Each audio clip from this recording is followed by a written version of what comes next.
सुधर जाओ,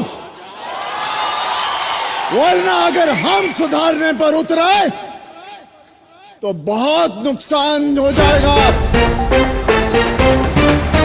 नमस्कार दोस्तों, पावर स्टार पवन सिंह पर भड़क गए सनी देओल अपने 2.5 किलो का हाथ से लेके। जहाँ तो पावर स्टार पवन सिंह का हाल ही में गाना आया, जिस गाने का नाम था लाइटर, और यहाँ गाने को देखते सनी देओल ने बहुत बड़ी बातें कही है। जैसो तो क्या खबर पूरी इनको बताएंगे इसी वीडियो में, लास्ट तक बने इसी वीडियो में। अगर आप मेरे चैनल पर पहली बार आए तो वीडियो को दिल से लाइक कर चैनल को सब्सक्राइब कर साथ इस वीडियो को दूर दूर शेयर कर देना अपने दोस्तों में। दोस्तों अगर आप पावर स्टार पवन सिंह के सच्चे वाले फैन है तो अपना गेम दिरा जरूर बताना कॉमेंट में। दोस्तों पावर स्टार पवन सिंह हाल ही में गाना है, जिस गाने का नाम था लाइटर, और यह गाना ने इतना बवाल मचा के पूरे बॉलीवुड के सॉन्ग को नीचे कर दिया, ट्रेंडिंग नंबर 1 पर पहुंच गए। जैसा इसी सबको देखते सनी देओल नहीं रह पाए जैसा, और हमारे भोजपुरी इल्जाम लगाते, पावर स्टार पवन सिंह के गाने पर आरोप लगाते जैसा। दी है बहुत बड़ी बात जैसा सनी देओल है, और भोजपुरी का तरक्की देख के बॉलीवुड के एक्टर भी नहीं रह पा रहे जैसा, और कहीं न कहीं बॉलीवुड भी पावर स्टार पवन सिंह पर गर्व भी करते हैं जैसा, क्योंकि बॉलीवुड को भी पीछे छोड़ देते हैं पावर स्टार पवन सिंह के गाने ने जैसा इतना बवाल मचाता है। वैसे ही पावर स्टार पवन सिंह नहीं कहा जाता जैसा अपने गाने और फिल्मों को लेकर सुर्खियों में बने होते हैं। जैसा आप लोगों को क्या मानना है इस कमेंट में बताइए। बाकी मैं मिलूंगा आप लोगों को वीडियो में, तब तक जय हिंद, वंदे मातरम।